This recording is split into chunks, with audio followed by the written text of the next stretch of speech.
Hi, welcome to Public Access. This is part of Government TV. We're on Comcast Channel 27, partnered with Comcast Channel 26, made possible by Government TV. These three stations are brought to you by your taxpayer dollars. Thank you for watching, and please continue to support these programs that make any kind of content available to any kind of creator here in the city of Albuquerque.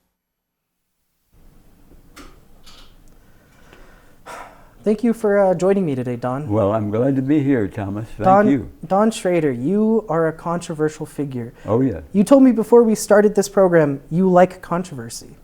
Yeah, not just to be controversial. Yeah. I like to speak the truth as best I see it. We never see the whole picture, but as best I see it. And that always is controversial. Well, I guess I have a question about what controversy means to you then. Because activism should always be controversial. It Right. should always be on the edge of what culture is saying is right. But I notice you really like to go there. I've known you since I was a kid, Don. Really? Like since I was a little kid, my parents told me about the naked guy who protests out by UNM. And to Right. get to know you over the years through all the different places you've done media. You've been in the Albuquerque Journal, you've been discussed there. You write for the paper, you've done interview on New Mexico in Focus and KRQE and also our local channels here, Keith Allen. You talk to so many people. True. And you're kind of a character almost in our city. Would you agree with that? Of You're kind of a course. character? And Of course. is this a character of controversy, though? Is that what you think you are? Well, for many people, I mean, first off, I want to say I'm deeply indebted, profoundly indebted to a great variety of many people here in Albuquerque, in Virginia, in Illinois, in Arizona. People who have taught me, people who have loved me, people who have inspired me. So what I stand for didn't just come out of me. Oh, no, no, no. I've drunk wisdom and inspiration from many people, many fountains, and I love it. You've drunk a lot, that's for sure. Yeah, not booze or no, sodas. you don't drink booze, but you do drink at the end of your show every time. Oh, yes, piss. Your own piss. It's yours, right? It's always yours? Yeah, yeah. Well, I have to ask, we're talking about activism. Right. When I think about activism, I think about the works you've done when you were fighting for gay rights in the 80s and you were being arrested for that kind of activism. But I mean, the reason I kind of wanted to talk to you is because from all the things you've ever talked to, you and me share a channel. I don't see people telling our viewers, you shouldn't drink piss. I don't think that's a good idea. I don't think even if you can, I don't think it's just healthy for your body. I don't think it's good to always be recycling your own liquids. But is that your activism? Is this part of your statement? Are you asking us to do it too? I didn't bring them along, but I have 3 books from Europe on the health benefits of drinking piss. One by 2 women from Germany called Urine Therapy, one of the women a PhD. One from England called, But I should be drinking my own piss. That's the idea. I'm actually making a mistake by not being a piss drinker on my show. If you take no prescription drugs, no street drugs, eat no crap, because healthy in, healthy out. And my favorite... And you're all about health. You're vegan. Oh, yes. You really care about health. My favorite book on the subject is by a man from the Netherlands called Golden Fountain, The Complete Guide to Urine Therapy. It's a monumental work, and it goes into great detail of the health benefits and the drawbacks of, as I say, if you're on prescription drugs, street drugs, junk food, no, don't do it, because healthy in, healthy out. You're all about health. That's a big thing for you. And you might be wondering, if you're a guy who's all about health, all about gay rights, why is the question, can activism go too far? It's an odd question. Well, let me just cut to the chase, Don. I do have a little bit of concern about this lifestyle that you live that is so synonymous with this freedom, liberty that you like to pursue, that I've known about it since I was a baby, since I was a child. Okay. But the thing I was also told is to be careful about you, Don. I've watched a lot of your show too. You talk about something pretty controversial, which is the age of consent, something you don't think is real. I mean, Don, do you really think the age of consent isn't real? Well, definitely it's real in this society, but that hasn't always been the case. Certainly not, no. No. But do you think it should be a thing? Do you think our society is better because we have figured out that minors can't consent to this kind of intimacy? But never forget that in Europe and in other countries in the world, the age of consent varies. Here, it's not wise for any adult to have sex with any male or female under 18. But that's not what you advocate for on your show, is it? Which show are you talking about? Well, on your own program, you have talked a lot about the relationship that should be had between a man and a boy. And you have spoken in writing and on television that you don't think the age of consent really matters there, that it's something that if you find love, it matters. Hell, it matters. I know a young Jewish man, a teacher, who was beloved in his school, highly beloved. He was accused, and to this day I don't know if it was true or false, accused of having sex with an underage student. And before the police arrested him, before they even interviewed him, I guess, he went up to the top of Sandia and killed himself. So was it, I'm having a hard time figuring out, are you saying that what this teacher did was wrong, right? He made a moral mistake and that this student was a victim to this man's very viciousness? Well, as I say, it was never proven that the allegation was true. But he knew that even if he could prove himself innocent, he might never be back again in the classroom. And why isn't that? Why do we think a teacher who takes advantage of students shouldn't be around students anymore? Why do you think we as a society have come to that very reasonable conclusion? Why do you think that that might not be so reasonable? Well, okay, I'll give you an example. My dear beloved Don, who died in a car crash when he was 25, his half-brother, Joe Villalobos, was my foster son. And I met Don when he was 16. And he was attracted to me, I was attracted to him. He wanted to have sex with me, I wanted to have sex with him, but do you understand that's assault of a minor? I knew the law. I knew the law. And I didn't have sex with him. And the only angry letter Don ever wrote me was after I turned him down for sex at 16. So this is not some theoretical crap. I know from personal, when I was a kid, back on the farm in Illinois, I never knew there were gay people in the world. I didn't know I was gay. I graduated valedictorian, highest academic grades of my high school class, but there were only 49 in my class. And I look back now, and I was attracted as a kid, maybe 12, 13 years old, definitely attracted to a young man who worked shirt-free on our farm. So you were a young man who was attracted to older men. This is something you experienced. To a teenager. To a teenager. But Don, do you understand that, I mean, here, if I don't mind asking, so you said there was another Don, this Don that you met at 16 and he wanted to be intimate. You rejected him. But was it before 18? I rejected him at the time. When he was 19, we had sex.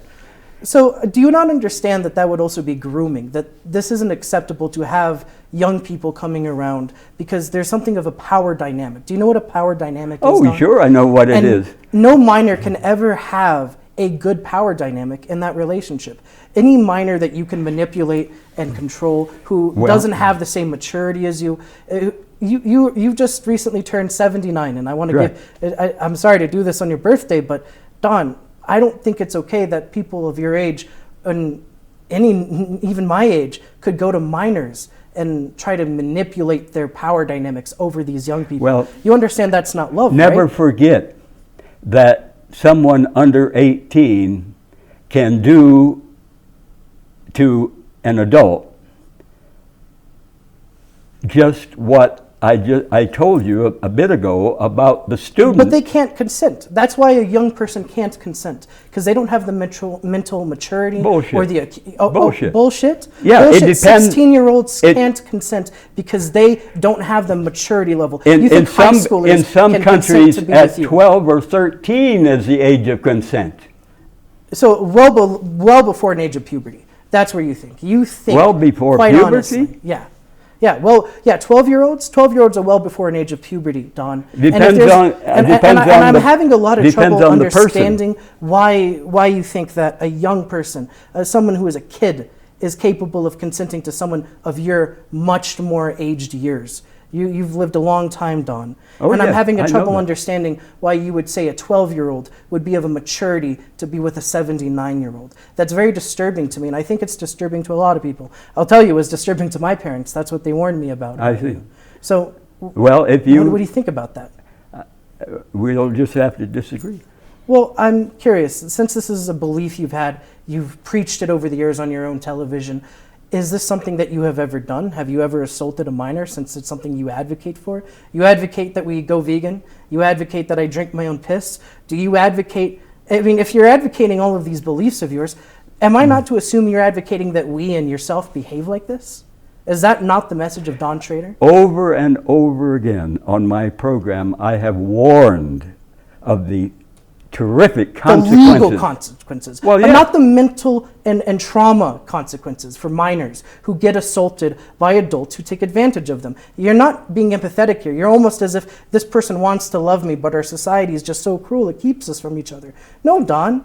No, Don, that person's a victim if you have relationships with them. And that's why I'm asking, is this something you practice as much as you preach? If you could read the letter from Don when he was 16, as I say, the only angry letter he ever wrote me. Right. Because I had turned him down. Does that sound like something that a mentally mature person would do? A 16-year-old who's writing a letter to an adult man because he can't be intimate with him? That's not love, that's lust. And that's why I'm asking, do you practice what you preach? Lust is part... Forget Don. Are there other underage boys that you have ever decided, you know what, I'm not going to reject them this time. I think I can get away with it. Is that something you've ever done, Don? Maybe one time... years ago. How many years ago? 20, 30. So within the statute. Who was maybe 17, almost 18. No, I know full well the consequences. And do you know that that person's a victim of yours? That person's not a lover of yours. They're not an ex. That's a victim of Don Schrader. Do you understand that that person was assaulted as a minor? As I say, a person 17 would not be considered a minor in many countries on earth. Yeah, and you're already a 50-year-old man with this person. I mean, what does that say? Like, literally within 365 days, that person was a minor, and you still found sexual attraction to them. And again, this can't be love. That's the problem, Don. Well, these people aren't mature. You can't love them for their maturity. You can't love them for Please their don't growth. assume to know my heart. No. I mean, I have to when it's lustrous, right? When it's, again, can activism go too far? You seem to think that this is a behavior that in your heart is okay. But are you saying that this is what's, like, this is the problem of activism? Because you're not just Don Schrader. You're not just a man who probably shouldn't be within so many yards of a school. You're Don Schrader. You're an activist. You're on the same network I am. If someone's watching this at 8 in the morning, they could stay on all day and watch you too. So is this something you're advocating for? Because I have a lot of problems that you're on the same network, saying the same thing. Well, if you had such a big problem, why did you invite me on? Well, because I've watched a lot of what you've said. I've read you in the paper. I've watched people, colleagues I really respect speak to you and have very interesting conversations about the things I do agree with you with, about anti-war, about being, about the gay rights and about all of these really incredible liberties you seem to chase. But at the heart of it, Don, your personality, like I said, you're kind of a carnival. You're more of a character than you are just Don Schrader. And I'm worried that within that character, is this ability to go too far. Is this part of you that's not willing to admit that maybe that there are victims to this problem that you have now created? You maybe have... That I have created? Yes, there's a 17-year-old boy out there that when you were in your 50s, you assaulted. And unfortunately, that person has trauma because of you, whether or not they're willing to admit it either. That's not how that works. If you read the testimonies of many people who, and not that I know personally, but testimonies printed of people who were genuinely in love with an adult and even sought out an adult. It can't be. That's the problem with mental maturity. They can't have a genuine love. What do you think genuine love is? Because if you think a 12-year-old can have genuine love, I think you don't know what love is. And it makes me wonder, why have you been protesting for love your whole life? If you think a 12-year-old has the mental capacity to know what real love is. Well, when I was, as I started to say earlier, when I was 12, I was strongly attracted to a teenager. So let me get this straight. Who worked on our farm, shirt-free, and I wish I had lived in a society. So because of your personal experience, you think it's appropriate for another 12-year-old that you again have all the power over, Don. All the power? I just had told you earlier about the student who accused the beloved teacher of sex with him, and it ended up in the suicide of that teacher. Now, if that ain't power, I don't know what is. You know why? Because no one would want to be called that kind of monster. But you're not driven to suicide when someone says you like minors as young as 12, 13, 14. You don't drive yourself to suicide. You say, no, this is an acceptable behavior. I actually think other people should behave this way. And I'm actually concerned that in some capacity, your normalization of this, I mean, for all your talk of gay rights and for all of the things that you have really fought for in your life, and I do admire the way you fought for them, Don, I really do, and it hurts to have this conversation, it makes me wonder, have you enabled people by normalizing this thought process? Because it's very clear, I can't get through to you. I imagine it would take a long time of years of talking to psychologists to talk with you and figure that out. You might be at a point you'll never understand that's unacceptable. I wish you would read the many testimonies of adult men who, as forget the teenagers, you're giving me your testimony. As teenagers, I find it sought out adult men or women for sex and romance. So many. So is that part of your activism? Is that part of your profession here? Do you advocate that the age of consent be lowered in our society? Like I've made it clear. I don't think I can convince you that this is pretty horrific. All I can ask is that part of your program? Later when your show comes on, if you ever talk about that, is that part of what you want our society to look like? Is that what you think it should be better? Well, I mean, if you lived in France, if you lived in many other countries where the age of consent was less than 18. So yes, that's a yes. You do wish our society was more accepting of this so you could be more sexually active. I realize that whatever change comes in this society may have to come from youth themselves saying, we have the right to decide yes or no, and to have that decision respected. Isn't it crazy that kids in schools can be baited into the military, have military officers come and the JROTC on campus? I don't think that's a justification for anything you're talking about. I mean, you're talking about more perversions. None of these things are accepted in society, Don. And not accepted? The military officers who come on campus to underage kids? Yes, that's not acceptable. We take these adults out of society. So I have a question. Do you think we should... The military officer? Don, are you familiar with the Reserve Officer Training Corps? Don, in the schools? I have a question. Do you think we should treat you like we treat other people? Priests, teachers, when we find out that they're harming their students, do you think that we should take you out of our programs? Do you think that it's acceptable for you to be around with these views? Well, do you believe in freedom of expression? Have you read about the ancient Greeks? I do. Where relationships between adult I'm asking men if you and feel youth comfortable in the space were delivering common? I'm telling you, I don't feel comfortable in the same space as you delivering these ideas. Do you feel comfortable being in this space? Well, if you're this? not comfortable, why don't you change the subject? Well, because this is what I brought you here for, Don. I'm very concerned about your message here, because I think your activism does go too far, because I think for all the things you have done that are notable and worthwhile, the fact that no one has seemed to ever hold you accountable for constantly spreading a message. Constantly? Yeah, your whole life. To this day, no repentance. You certainly haven't changed your mind. You're telling me right now about the love that apparently minors can have for adults, and you're upset that they can't express it. It's gross. I don't feel comfortable sitting here with you. This is the most uncomfortable conversation I've had, Don. Okay, but you're somehow let's end the program. But you're accepted and you're promoted within the community, and I can't figure out why, because those things gross me out, and they gross a lot of people out. I have a feeling people might be grossed out after hearing this conversation. And I have a question. What do you say to all the people now who didn't know this side of you, who now hearing about it? They're going to look at you a little differently. Do you have something to say to them? Because I'd like that to be the last word. Well, I believe that youth should have the right to say yes or no to any relationship, romantic, friendship, whatever. Yes or no, and to have that decision respected.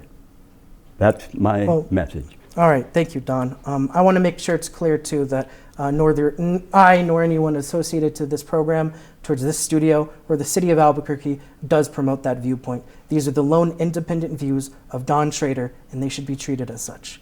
Thank you for joining us. Thank you, Don. This show is also made possible by Custom Station by Zane.